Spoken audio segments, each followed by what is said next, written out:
Nakabantay si kapitbahay. May kilala ka bang kapitbahay na para bang CCTV ng buong barangay? Lahat ng galaw mo, binibilang. Lahat ng buhay mo, binabantayan, pero hindi dahil concern sila, kundi dahil may kapakinabang sila kapag may nakita silang mali sa'yo. Ngayon, bakit may ganito? Kasi madalas na dahilan. Una, mas bored sila sa buhay nila. Madaling tingnan ang kapintasan ng iba kung hindi nila kayang ayusin ang sarili nilang salamin. Pangalawa, information power. Masarap sa ilan yung pakiramdam na alam ko ang sikreto mo. Kasi doon sila nakakakuha ng feeling na may control sila, kahit wala naman talaga. Pangatlo, projection. Yung hindi nila tanggap sa sarili nila, binabato nila sa'yo.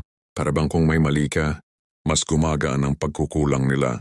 Ang tanong, paano mo po protektahan ang may peace of mind mo sa ganito? 3 counter-attack na hindi halata, pero napaka-epektibo. 1. Limit info. Magpakita ka ng normal, pero wag ka magkwento ng mga totoong plano mo.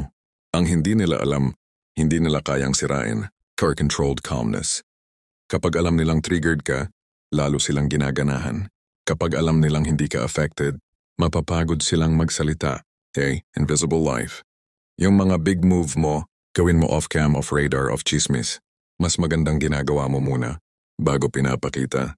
Tandaan mo, hindi mo obligasyon ipaliwanag ang sarili mo sa taong hindi marunong umintindi at lalong hindi deserve ng taong masaya sa downfall mo. Ngayon, ito ang tanong. Anong mas masahol para sa'yo? Yung tsismosa na kapitbahay o yung mabait sa harap pero taga-sira sa likod? Sagutin mo sa comment. Gusto ko makita kung alin ang mas common sa lugar ninyo.